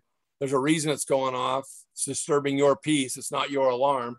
And it may be a valid attempt. So give us a call. We get these kind of calls all the time. We don't mind responding. So give us a call. Okay. All right. One of the things that we see a lot, especially, we don't see a ton of nighttime burglaries in the Heights, with the exception of garage doors that are left open. Technically, if you have an attached garage to a house, and somebody goes into that garage and removes a bike, a set of golf clubs, a power drill, something like that, we have a home burglary. It's an actual residential burglary. But we don't see a lot of burglaries at night where they actually go into the house where a family is sleeping and taking stuff. It just doesn't happen a lot. Does it? It can happen. But the vast majority of burglaries, home burglaries that we get in the Heights, occur during the daytime. And what happens is you'll get somebody wandering through the neighborhood, and the standard MO, modus operandi, is they walk up and they knock on the front door. And they knock on the front door. If they don't get a response, then they go around to the side door or the back door. Why do they knock on the front door first? See if anybody's there. There you go. They want to know if there's somebody home. They want to also know if there's a dog inside, right? The little yapper, the big, German Shepherd that starts to bark the minute somebody knocks on the door. Love dogs in homes, but that's a whole other story. But let me tell you a story. We had a burglary that occurred up off 3500 East a while ago. There's a young lady. This is 10 o'clock in the day. She is just getting into the shower, and she hears a knock on the front door. Now, she doesn't have a ring cam, but she's not motivated to go to the door. She's not expecting anybody, so she's not motivated to go to the door. What motivates her is to get, her shower and go from there. So she gets in the shower, and a few minutes later, she hears the sliding glass door on the back of her bedroom slide open. And that freaks her out. She grabs the phone and dials 911. And oh, by the way, she's got a dog that's in the bathroom laying there and hears the door and starts to bark. She looks out just in time to see a guy running around the front of the house, realizes that somebody just tried to get into her house, and she called 911. We responded into the area, and it's kind of interesting because as a police officer, especially in a marked unit, everybody appears to be doing what they're supposed to be doing when we drive in. And the reason for that is those marked units can be seen from a long ways. We don't go in lights and siren, but they can be seen from a long ways. And burglars and thieves and criminals recognize our marked patrol units It's part of their motivation, right? They need to make sure that they don't get caught, so they have to recognize our vehicles. Anyway, this person takes off. We've got a fairly decent description. I'd responded from the office because I was bored that day. And as I roll in on one of the side streets, we know where the burglar's not, right? The burglar is not in the yard where it was reported, right? That burglar has fled. And so what we want to do is cast a wide net. I come up off 3500 East, and I'm a couple of streets away, and I see a guy in a front yard of a house just off 3500 East, and he's out there raking leaves in the front yard. And as I drive by, the guy kind of eyeballs me, but more importantly, I see a guy in the garage that kind of looks befuddled. I don't know what drew my attention to him, but it just looked, something was really off. So I radioed for an extra car. I turned around, I'm in an unmarked vehicle. And I turn around and I get another marked car coming up 3500 East. I let them know that, hey, I'm going to go make contact with this guy. And as the marked unit turned the corner to come up to set up, the guy raking leaves dropped the rake and took off running. Well, what it was is our burglar had, got caught in the act. He ran a couple streets over, and then he tried to blend in. We were lucky enough that he saw us and took off running. We call that a clue when we were able to catch him. But the moral of this story is the guy in the garage, when I talked to him, I said, what was going on? Did you know this guy? And he says, no. I said, well, didn't you think it was weird that this guy had just, come running up to your front yard, picked up a rake and started raking leaves? The guy says, yeah, I knew it was kind of strange, but heck, he was raking leaves. Why am I going to interrupt a good thing? So moral of that story is these guys try and blend in. If you're the guy in the garage, that activity would definitely be suspicious. Nobody's going to come and rake your leaves for free in the middle of the day, especially somebody you don't know. So in police work, we call that a clue. Wide angle viewers, we talked about that. They're being replaced by ring cams. I love ring cams. It doesn't matter what type you buy. They do a great service. They capture video for me when you have that porch pirate. They allow you from anywhere you're at to respond to your door. And if your doorbell gets rung and you're not at home, and that guy that intends to burglarize your house all of a sudden has to answer the door, and you say, hey, what do you want? Well, I need to talk to you. Well, I'm not available right now. You'll have to come back later when I'm presentable. Don't tell him you're not home, but just tell him that you can't come to the door right now. You're not presentable. This person's going to believe you to be inside the house, and he's going to look for another target another target of opportunity. So make sure your kids, we talked about it earlier, they don't answer the door blindly. They don't just throw open the door and ask, who's there. Make sure that they understand they should either, if they're home by themselves, they don't answer the door, or they, answer across the room. Can I help you? Something to let people know that they're in the house, but they're not going to be able to answer the door. Any questions about that or any comments about those things? All right. We talked about ring cameras, love them, buy them, install them. Garage doors and windows, we've talked about those. Let's talk about sheds, exterior sheds. Make sure that if you're going to buy a shed to store your, $2,000 snow blower and your $1,000 lawnmower, that you at least invest in a good locking system for that shed door. Sliding glass doors should always be secured. You can drop something as simple as a rod, a wooden dowel in the bottom of it. Make sure that sliding glass door can't just simply be lifted up and removed. You'd be surprised at some of the older sliders. You can actually just lift up on one side and that door will come right out. Fencing to provide security and visibility. Once again, if you've got side gates, make sure they're locked so that somebody's got to jump the fence. Because once again, middle of the day, somebody jumping a fence into your backyard, that's suspicious. That's not normal activity. Dogs are the appearance of a dog. Love the signs, beware of dog, beware of dog, but be more aware of owner, that kind of stuff. Light up the back of the house. Love more light. Back bedroom windows are the most are the second most common mode of entry next to a door. If your house has a crawl space, make sure that crawl space entrance is secured with a good locking mechanism. Skylights on the roof. You need to be aware that skylights are an easy point of entry on the top of a house. Basement walk-in doors are a primary point of entry because they're typically below ground, out of sight. And if they're not properly secured, they're easy to force. Any questions on that last list, 13 through 21?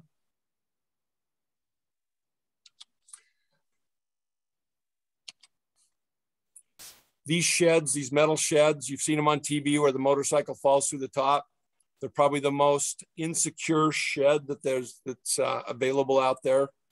A good wooden shed will protect or can be secured like a normal door would be, a house door. Sliding glass door, we've talked about these. Privacy fencing.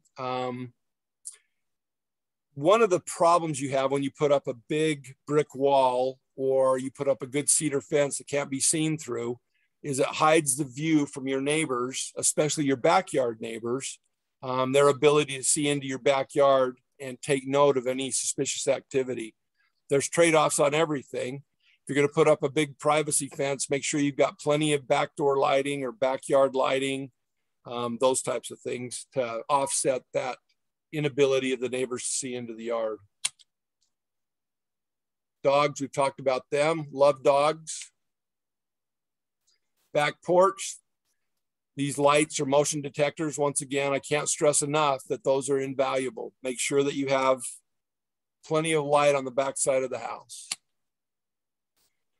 Back bedroom windows. This one shows it's being secured by a piece of wood, a dowel that limits the range of motion on that window. Crawl space, we've talked about those. Let's talk about the ladders that are being hung there. What's the downside to having a ladder stored on your wall, readily accessible to anybody? Two things: it can get stolen, and it can be used to get on the roof to maybe if you got a skylight or something like that to get into the house. Yep, absolutely. Both good points. That aluminum sells for a pretty penny, but more importantly, if that ladder is readily accessible to get on the roof, that skylight is just a second away from being accessed. So secure those ladders, chain them up, put them out of sight, out of mind, something where they're not readily visible and readily accessible. Basement walk-through doors, these are critical. Make sure that you have a good solid core door, make sure that it has a good locking mechanism. But what does this rear door not have that it should have? Bars across the window. That's a good point. What else though? Something that's more basic. Light. Absolutely. Perfect spot for a motion detector. So adequate light, motion detector, especially since it's below ground. If something's down there and setting it off, maybe a backyard neighbor is going to see that and pay attention to it and see what's going on. So motion detector here would be a great tool. What else can be used to protect your family? Big pushes lately for camera systems throughout homes. They're fairly inexpensive. You can go down to Costco or get online, and for $300, you can get an 8-camera system that has night vision capability. It'll have terabyte worth of data storage, and they're fairly easy to install. Use the camera system. Some of them are motion detector. It only sets the camera off if it's got motion, etc. Safety deposit boxes, but more importantly, how about safes? A large gun safe, a smaller personal safe. The one downside to a safe is if you don't have it adequately secured or it's not big enough and heavy enough to prevent it being picked up and carted off, it really does no good. All it tells a burglar is that there's important stuff in there. You should take that safe. So if you're going to have a small personal style safe, make sure it's secured to the floor, or at least the wall studs, so that it can't just be picked up and carted off by somebody. Safety deposit boxes, high-end jewelry, whatever you need to do to secure that is smart and appropriate. remove the ability of that thief, if they get inside the house, to easily access those things which are most important to you. Does that make sense? Your guns, your jewelry, your cash, your medicine, important documents, stuff that would allow them to, steal your identity and open up new accounts. Those things should all be secured in such a way that they're not easily accessible to a thief who actually makes it inside your house. Questions or comments about that? What's the hanging closet safe? Comment so about what that is it is like an article of clothing that has pouches on it. And so what you do is you hang it on the inside of a coat or a sweater or something in your closet, and you stash your valuables in there. It's not great, but it is better than leaving them out in the jewelry box on top of your dresser or your wallet, those types of things. It's just one more step to make it harder for a thief to find your valuables. Remember, they want to get in and out as quickly as possible. Very seldom you're going to find them going through clothing to try and locate cash. The one downside to this, make sure before you donate to the DI or the Goodwill or anywhere, we get reports all the time, and you've seen them on TV. Somebody, grandma put her $40,000 of, mad money inside the pocket in the old coat, and it went to the DI after she passed. So just make sure if you're going to use this type of tool that you remember where it's at, and that more importantly, family members that you trust know it's there, so they don't just grab an armload of clothes and off to the DI we go, right? All right, we're getting close. Yes. Oh, yeah. I don't want to delay this, and this is probably a big topic, but say a few words about securing guns in the house. All right. Gun storage. You should always, as a responsible gun owner, secure that firearm in the best possible available method that you have access to. Love gun safes because they can be used for guns, they can be used for personal documents, they can be used for lots of stuff, but they're expensive. Number two, trigger locks. I have trigger locks at the police department. I'd be happy to give you one or two for your guns. Trigger locks are not great, but trigger locks are better than nothing. And the trigger locks are effective when you have kids in the home, or you have somebody who may be in a mental state where they're not thinking clearly and they want to access that firearm to do harm to themselves. But go ahead, Dave. Hello? All right. You should secure those firearms in the best possible manner that you can. And if you have them in a closet, then make sure you have a gun lock on them. Gun locks are fairly inexpensive. They're available. Let's just get them secured. Did that answer your question, Joe? Yes, thank you. All right, prescription drugs.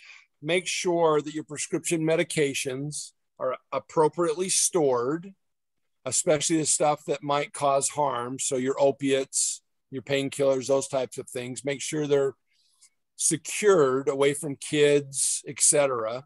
And then when you are either done with that therapeutic cycle of the medication and you have extras left over, properly dispose of those. We have a disposal. This is a dated picture, but at the police department, we actually have a prescription medication disposal box. You can simply bring them to us and we'll make sure they make it into they're disposed of appropriately.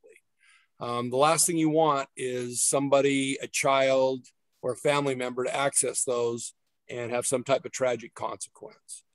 But the other problem you have is if somebody makes it into your home, burglars, those are one of the things they take and they go right to the medicine cabinets. So be aware of that.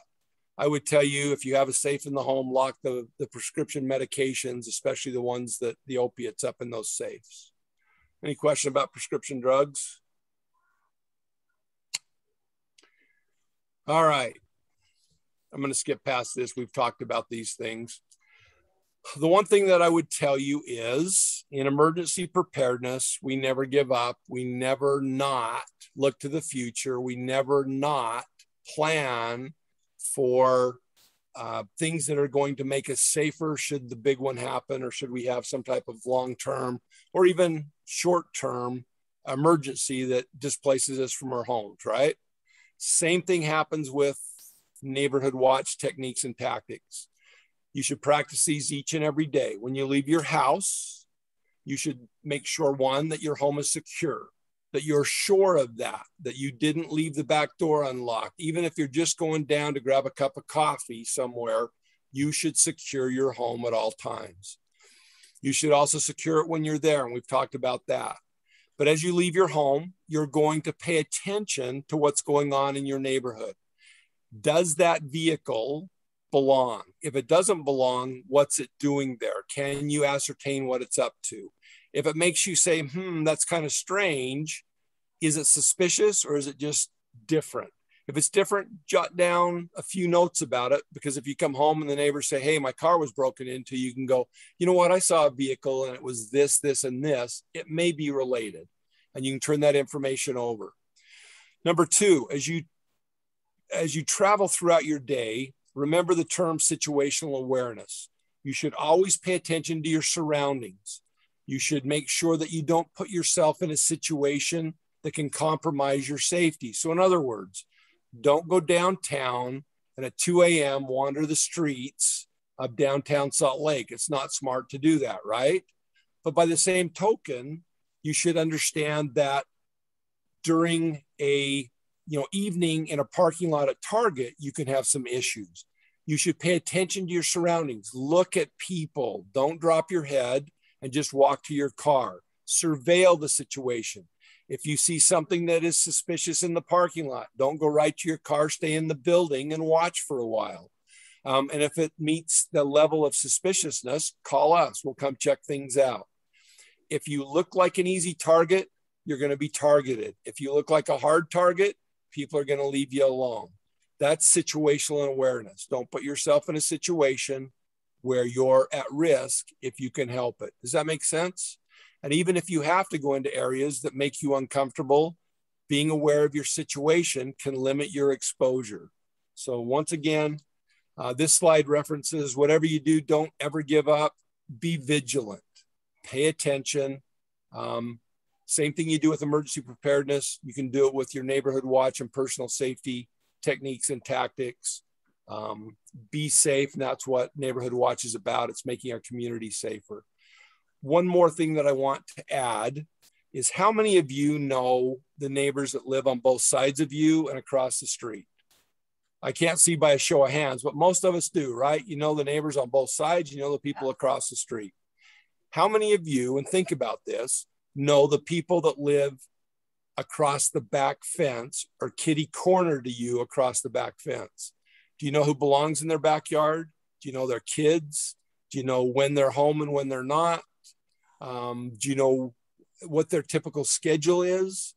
So my point is, if you saw something going on in their backyard, somebody you don't recognize, and they're not a utility worker, what would you do?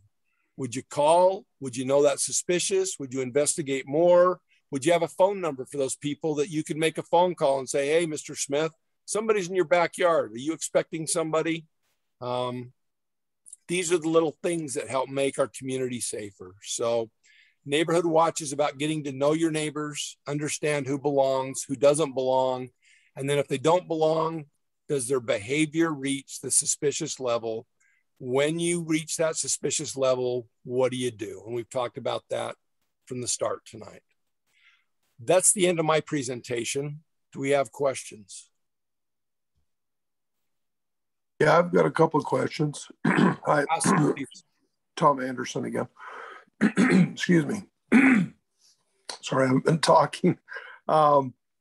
So what's your thought of, you talked about this lady who got in the shower and some perpetrator opened her side door. What's your thought? I know they used to have mace around. I've heard of other things like, if you buy a can of wasp spray, it'll shoot like 30 feet. Yep. And you hit them in the face with that and they go down, and then you call 911. If you're caught by surprise, you could keep that in your car or in your house. Also, I bought a couple of cans of bear spray because I was going to go in the mountains, and I've got those in my closet.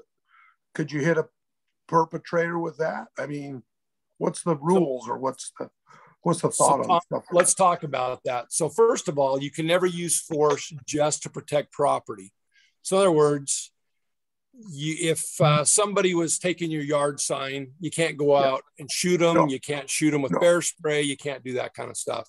No. What you have to basically do is fear for your safety, your life, right? Right. So the wasp spray, I've heard about that before. I'm going to leave that up to you to decide, because when you use a tool that's not designed for something, can be consequences. And they're going to look at the totality of the circumstances. What did you have available? Did you pre-plan this? You've got wasp spray in all your cars. Were you just trying to work this on the cheap? The bear spray is for bears, but it's oleresin capsicum, which is pepper spray. It's the same stuff we carry. It's a little more potent, not much, a little more. So you're a little safer with that. What I would tell you, everybody forgets this. The first thing you should do when you're confronted is run away. Turn and run away. The only place you shouldn't run from is your house, right? Turn and run. Just get out of there. You don't want any part of this. How often does someone actually come at you? I mean, not very. If you have a perpetrator come in your home and they heard you, they would probably run right out. But what percentage of people actually try to come in and get you? Tom, not many. It doesn't happen often. It's typically when we see somebody that's attacked, it's typically somebody they know. There's a confrontation with somebody they know. It's not a random perpetrator. People aren't out there, looking for this. Now it can happen. I'm not saying it doesn't. And that goes back to situational awareness. But the cases we see and investigate, it's typically a confrontation. Now you might not know this person, but we see this all the time, road rage. So we're driving down the road, something angers us, we do something, they get angry, and there's a confrontation. And somebody loses. It happens. But once again, if you did what I told you at the first, just leave, that confrontation ends. If that person wants to follow you, what should you do? If you find yourself in a confrontation like that and you withdraw and this person continues to follow, what should you do? I'm going to throw it out to the group. Help me out here. Let's talk. It's a situation with the lady in the bathroom showering, and here's the door, and maybe opens, steps out of the bathroom and sees the guy there. She should have stepped back in and locked the door and maybe open the bathroom window if there's one, and yell. Sure. The guy's not going to stick around. He's going to, take off, yell and scream. The other thing is most people have their phones with them. I don't know. Most people have them. They're married to those things. So you call 911, right? Right. That's right. So those are the kind of things. Let's talk about the road rage where you've got, or a parking lot confrontation where you see something, you say something because you weren't thinking, and now there's a confrontation. If you withdraw and you leave and the person follows you, what should you do? As you're withdrawing, what should you do? I'm going to pull into the police station parking lot. Joe, most people say that, but guess what? We're not there 7/24. The best thing you can do is drive into a public, like a convenience store, a gas station that's occupied, where somebody's there, where there's witnesses, right? But the first thing you can do is if you find yourself being followed after a confrontation is 911. And tell us what's going on and where you're at. And we're going to start sending cars. Does that make sense? So, and then what you want to do is drive to a public place that is occupied 24/7. Drive to the Maverick. We know people are always at the Maverick. Go in, tell the clerk to dial 911. These people don't want witnesses. They really don't. They might be big, but when, just you and them, but when there's witnesses around, they tend to shrink, right? And if nothing else, you may have some help with people there with you. So drive to a public place that you know is going to be occupied 24/7. Good? Yeah. What other questions do we have? Oh, I had an interesting thing happen about a month ago. My wife and I were driving along Wasatch Boulevard, and we're going south to Draper from 6200 South. And one of these young guys on one of those bullet bikes came racing around us and almost clipped our front as he weaved in between us and another car. And I laid on my horn, and then we came up to a stop light, and there he was right in front of me. And so I laid on my horn again, and I did this to him. I said, no, you know, don't you drive like that. That's all I did. He turned around and he gave me one of these, and he pointed that, and then he pulled that like he was shooting me with his finger, which, you know, isn't really anything, but it's just, I don't know what gets into people to do these kinds of things. But we took a picture. My wife had her phone out. She took a picture of his license plate on the motorcycle, and we called it in. I don't know whether it ever happened, but we never heard any more. But, you know. Sure. So let me just, so I get the horn when the initial contact was there. That's normal and natural. But when you pulled up to the light, you initiated contact with them. And it probably made you mad. And it probably made you feel better to give them a piece of your mind, even if it was just with the horn and your finger, right? Yeah. What did that get you? He pulled up his single-barreled 45 finger and he exposed the trigger. What if it would have been a real gun? Oh, I know. So, but what is it's a worth and that's the key. So what I'm telling you is avoid that confrontation. In this day and age, you're not going to get anywhere with them. It doesn't accomplish anything. And once again, it can put you at risk. Yeah. So what I would tell you is we have a different generation out there. We may not understand why they do what they do. They just do it. And once again, you need to protect yourself, protect your safety. Don't put yourself in a situation of that confrontation. That's just the best practice. Yeah, it's just a natural reaction to be mad over that. I get it. In the heat of the moment, I did that. But after it was over with, we discussed it, and we thought that very thing. Like, it could have been, he could have turned around with a real gun. Sure. And who knows, you know, if he would just hold it out there, if he's really going to take a shot at us, you know. Sure. So but what it comes people down on to, drugs, or, you know, they're irrational. So what I would tell you is, in hindsight, it worked out okay. Yeah. But you won't put yourself in that position again. No. It's unfortunate that people are like that, but that's what it is. So situational awareness says avoid that when at all possible. Yeah. So control what you can control. And one last question for me, real quick. Where do you have those neighborhood watch signs that are So the city has a budget for those signs, but it's very small. So if we have a new neighborhood watch program, or I have an old one that needs some signs replaced, I have a limited access to those. So, but in order for me to put those up, they're an enticement to start a new neighborhood watch group. So if you have your precinct that wants to get involved, or you have a group of block captains that want to get involved, I'll be happy to come out and do the training for them. And then as a reward for that active group, we'll put up a sign or two. Okay. Does that make sense? And what we do is we put those up to the entrance to the neighborhood. We don't put them on every street in front of every house. Yeah, they go into logical streets. We just have one entrance to 90 homes in here. We don't have gates, but we have just the one entrance. I'm very familiar with it. Yep. So, Tom, if you want to get together with your group up there, I'll be happy to come up and do the training. And then I'll see if I can get, if there's a budget to get that sign put up. Absolutely love to do that. Thank you. Get a hold of me. What else, folks? Okay, it's been a long couple of hours. Thanks for staying with me. We try and keep these to an hour, hour and a half, but this one's a little bit longer. What I would tell you is I would make the offer to come into your precinct or your group of blocks and teach these. I think this is an important bit of information that can make the community safer. Love to come out and do that. I'll come out and do it personally, but it's important and I believe in it. And I think it's a natural fit with your emergency preparedness groups, because this is something you can practice every day and be safer. Emergency preparedness is something we practice every day, and we hope we never have to use it. I know you'll use the neighborhood watch stuff every day. So thank you for your time and your attendance. And if nobody has anything else, I'm going to sign off and say goodnight. Thank you. Really well done, Paul. Appreciate it. Well done, Paul. Thank you so much, Paul. Appreciate it. Hey, guys, take me up on the offer. Let's get some of these classes out there to your block captains and your precincts, okay? Please, let's do it. All right. Good night, folks. Good night, y'all.